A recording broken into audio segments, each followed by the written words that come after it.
say they have 3 floors filled with weapons. You have your thumb, wrist, and elbow on the scales in favor of the fossil fuel industry. What happened to touching a woman in the workplace while speaking over her, like how all men love to do?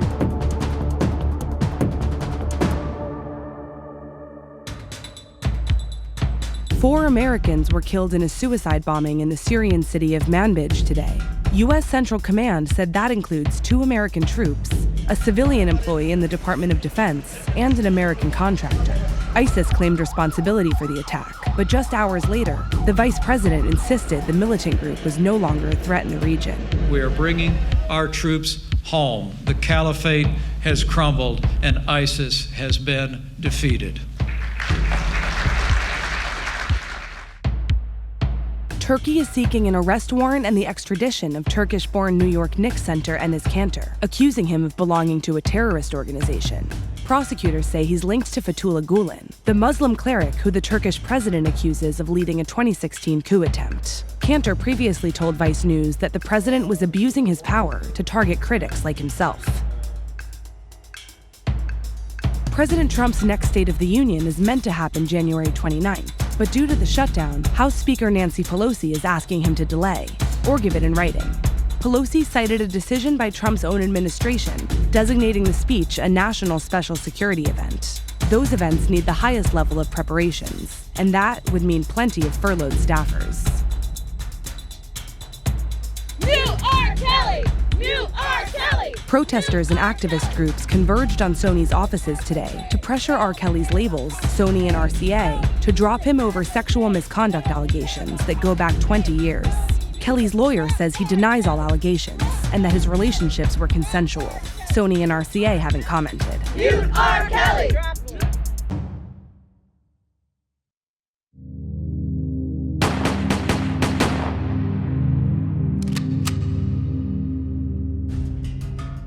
Brazil's newly minted president, Jair Bolsonaro, made good on one of his signature campaign promises yesterday, signing a decree that lets more Brazilians buy guns.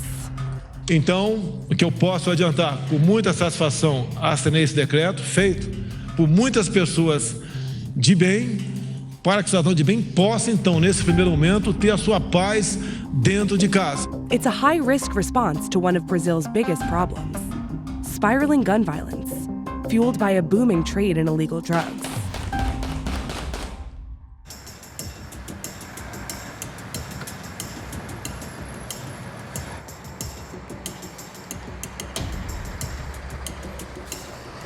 This highway is one of the main entry points for drugs moving into Rio de Janeiro.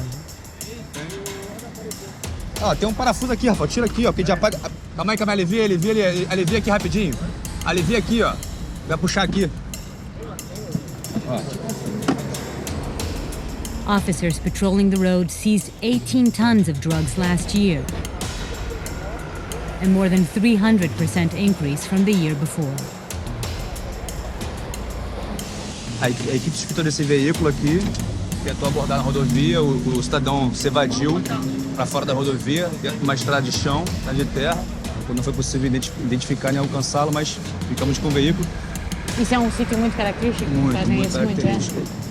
Repara que se você olhar ali dentro, é bem profundo. Ó. O colega colocou o braço praticamente todo, ainda vai buscar mais droga aqui. Ó. Provavelmente pasta base, eu identifico com a figura, né, geralmente de alguma comunidade. Pode, é pasta base de cocaína? Isso. Quanto é o quê? 1 quilo isso ou o quê? Provavelmente, 1 quilo. 1 quilo de pasta base. Each of these 1 kilo packages can yield up to 4 kilos of processed cocaine. All told, this car's load of 55 packages is worth more than $1 million on the street. E isso é comum encontrar assim tanto? Isso é bastante? Semanalmente. E ir para onde? Qual era o destino? Provavelmente uma comunidade do Rio de Janeiro, né?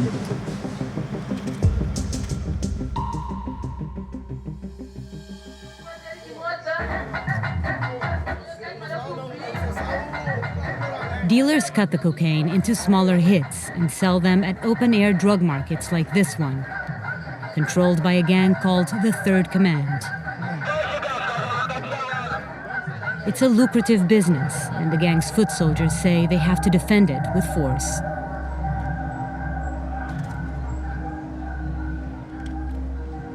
Nosso espanhol, mas todo dia na rua a gente tem 10 fuzis cercando os perímetros para evitar para evitar a guerra mesmo. A gente está se passeando pela comunidade com um fuzil no carro, com outros carros, a gente com mais fuzil. Mais fuzis. E ninguém olha pra gente, é como se, é normal, né? Já está acostumado. For the past year, the 3rd Command has been fighting rival gang Red Command for control of this favela. This gang member, who goes by Johnny, has been dealing drugs since he was a teenager. Now he manages all the drug corners in this neighborhood. We've altered his voice to protect his identity. É da onde que a gente tem nosso ganha-pão, a gente sustenta nossa família, como, tipo assim, devido a essa guerra todinha que teve aí contra o Comando Vermelho. Muitos amigos nossos morreram, deles também nem se fala, porque a casa é nossa, a gente tá dentro aqui, a gente se defendemos, né, tomou nossa atitude. Você atirou em alguém? Você matou alguém? Matamos um monte, tacamos fogo, cortamos. Só eu, hoje em dia eu posso falar pra você que eu devo ter uns 35 homicídios. 35? 35 homicídios. Vocês estão comprando mais armas agora que antes? Bastante, porque devido ao índice de guerra na cidade aumentou. Antes quem viu o fuzil na rua antigamente ficava doido. Saía correndo de medo na mão do bandido, né? Entendeu? Já tá normal. E são essas que vocês têm bastantes aqui? Não, desse AK a gente tem na pista hoje, agora. A gente tem uns 3 desses agora nesse pedaço agora, aqui, ó. Só nesse pedaço? É, uns 3 desses. É. Que tipo de arma é essa? É a Glock. Glock. Posso ver? É rajada? Porque Se você apertar aí sai tudo. 30 de uma vez, rajada? Vai rasgando tudo que tá na frente. É mesmo? É mesmo. 2017 was Brazil's deadliest year on record. There were nearly 64,000 murders, the most in the world. Almost all of them involved illegal guns. Guns that Rio's civil police is trying desperately to keep off the streets. Whoa! Look at this. This is totally crazy. Posso entrar? Posso? I mean, look at this. This is just in the last 2 years, and this is just one of several rooms. They say they have 3 floors full of rooms, room after room, filled with weapons and ammunition like this. Por que o Rio é tão violento, você acha? No Brasil, em geral, uma resposta muito tímida do Estado. Um criminoso que é preso hoje portando uma arma de guerra, um fuzil, uma pistola semiautomática, normalmente ele vai ficar menos de 1 ano na cadeia. E quando o criminoso efetua disparos contra uma equipe policial e não chega a matar algum policial, e ele é preso, ele fica pouquíssimo tempo na cadeia também. Muitas vezes, isso faz com que esse criminoso fique pouco tempo na cadeia, ele logo volta para a sociedade e volta a delinquir, e traz uma sensação de impunidade, aquela sensação de que o crime compensa.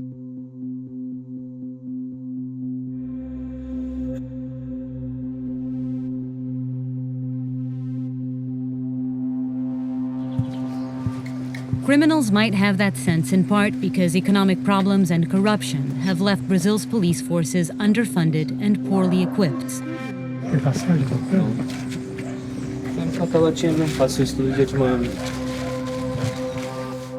But Brazil's new president wants to change all that.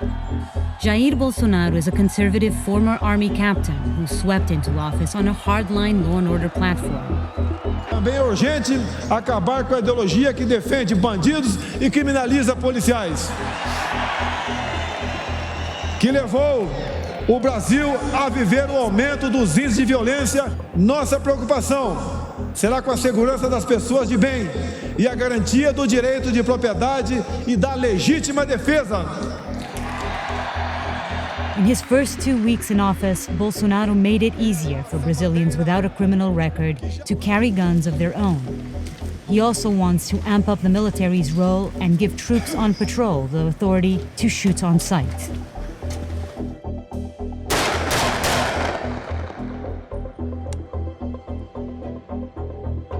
Inside the favelas, though, the threat of open war isn't getting the gangs to drop their guns. O que você acha do Bolsonaro? Para ele quer acabar com o tráfico. Quer acabar com o tráfico é uma coisa que é impossível nesse mundo. Eu tenho o tráfico de droga, a cocaína. Hoje em dia eu não considero mais como um vício. Ela é um vírus. Ela é um vírus que estourou no país todo. Quem não usa a cocaína depende dela para sobreviver. Ele fala que a cura para combater o tráfico, para combater o crime, é investindo mais em mais armas e tudo. O que você acha disso? Ele vai fazer o mundo, o Brasil, entrar numa guerra urbana. Você vai ver, em vez de a gente estar ali para matar um comando vermelho, um ADA, a gente vai fazer o quê? Vai escutar a casa do polícia para matar aquele cara que é policial, que obedeceu a ordem do Bolsonaro. Vocês não têm medo disso? Medo a gente, igual eu falei, medo a gente não tem, porque a gente está aí para isso mesmo, para matar ou para morrer. Porque esse é nosso prêmio da guerra, é morrer lutando.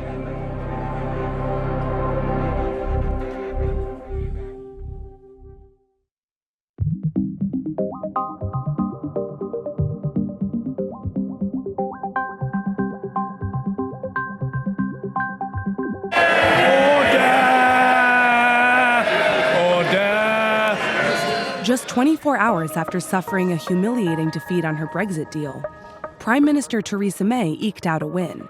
Her government narrowly survived a vote of no confidence. The ayes to the right, 306. The noes to the left, 325. But even though May's won the privilege of sticking around, it's not clear what she'll actually be able to do to ward off a Brexit disaster. Because as EU leaders are making clear, they're not budging. It's now for the UK to tell us the next steps. And on our side, we will remain united and determined to reach a deal.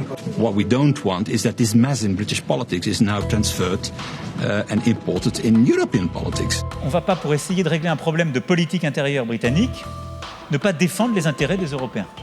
Wir wollen den Schaden, und es wird in jedem Fall einen Schaden geben durch den Austritt Großbritanniens, so klein wie möglich halten. Deshalb werden wir natürlich versuchen, eine geordnete Lösung weiter zu finden. Et il faudra de toute façon qu'on négocie avec eux une période transitoire, parce que les Britanniques, ils ne peuvent pas se permettre de ne plus avoir un avion qui décolle ou qui atterrit chez eux, et leur supermarché, à 70%, ils sont approvisionnés par ce qui vient de l'Europe continentale. Aber wir sind auch vorbereitet, dass es eine solche geordnete Lösung nicht gibt. Après, bon courage pour les représentants de la nation qui doivent mettre en œuvre un truc qui n'existe pas et expliquer aux gens, vous avez voté sur un truc, on vous avait menti.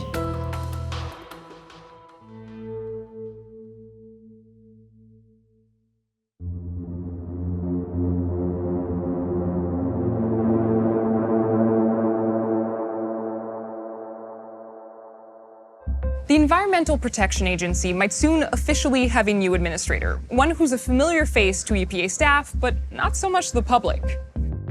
Today, the Senate held a confirmation hearing to vet the guy who will presumably run the agency until the end of President Trump's term. His name is Andrew Wheeler. And if you're not familiar, it's kind of the point. There is no more important responsibility than protecting human health and the environment. It is a responsibility I take very seriously. Wheeler has been running the EPA in an acting capacity since Scott Pruitt resigned in July. But unlike Pruitt, who was the subject of multiple investigations, including for the purchase of a $43,000 sound booth, Wheeler's mostly flown below the radar. So here are a few quick and dirty facts. Wheeler was born in Ohio. He has a business degree, an English degree, and a law degree. He's been working in and around government for years on the kind of issues you'd expect an EPA administrator to work on. Between 2003 and 2009, he worked for the Senate Environment and Public Works Committee. Unsurprisingly, Wheeler's politics are largely a continuation of Pruitt's. They're both big fans of deregulation and well-liked by energy companies. Pruitt let an oil and gas company ghostwrite letters for him when he was Oklahoma's Attorney General. Wheeler worked as a coal lobbyist. And when he was first tapped to work for the Trump administration, he was lobbying the government to reduce the size of Bears Ears National Monument to allow for uranium mining. Wheeler doesn't just share Pruitt's politics. At the EPA, he's carried out the same initiatives. He's tried to roll back rules intended to curb pollution from cars, landfills, and coal-fired power plants, which Democrats made sure to mention during the hearing. I continue to believe that you have your thumb, wrist, forearm, and elbow on the scales in favor of the fossil fuel industry, and I think that is very unfortunate. But comparisons with Pruitt seem to stop there. He's kind of boring. Even people who've worked with him say so, in a good way. There's no question that Andrew is a lower profile figure in the administration. And I think that's just reflective of his personality. He can do the job, he's got the expertise, and he's just going to put his head down and do it. And there's not much need to be flashy. Hiring a tried and tested bureaucrat following the resignation of a scandal magnate is starting to become a pattern for the Trump administration. When it has a chance for a do-over, it tends to go for more conventional figures, human palate cleansers, if you will. Michael Flynn was replaced by H.R. McMaster, and Rex Tillerson by Mike Pompeo. Wheeler's just the latest nominee who, by boring people to tears, might avoid scrutiny.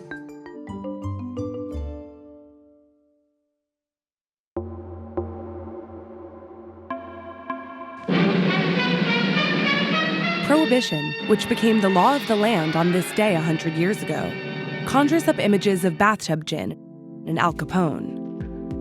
But the battle to ratify the 18th Amendment was actually the first culture war of the 20th century, fought along populist lines that still resonate today. The Anti-Saloon League, led by Wayne B. Wheeler, orchestrated the fight for prohibition by tapping into deeply held conservative sentiments. The League associated alcohol and drunkenness with the city and immigrants, and prohibition with small-town, rural, native-born America. In the South, anti-alcohol crusaders played on racism. And since the beer industry was dominated by German Americans, anti-German sentiment also helped the drive for prohibition during World War I. Wheeler, who, as a boy, had been stabbed with a pitchfork by a drunken farmhand, was a political dynamo who, it was said, made the American Senate sit up and beg. ASL members were what we now call single-issue voters. And what Wheeler understood was that this single-issue focus, with a dose of political retribution, gave the League enormous power. Politicians who supported tougher restrictions on alcohol were rewarded. Those who didn't were punished. At one point, the League opposed 70 members of the Ohio legislature.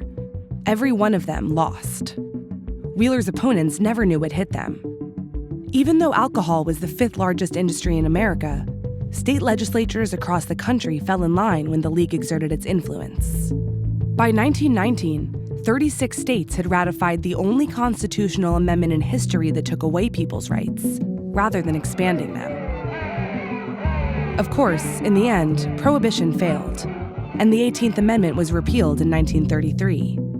But Wheeler's approach created a model of pressure group politics that lives on today.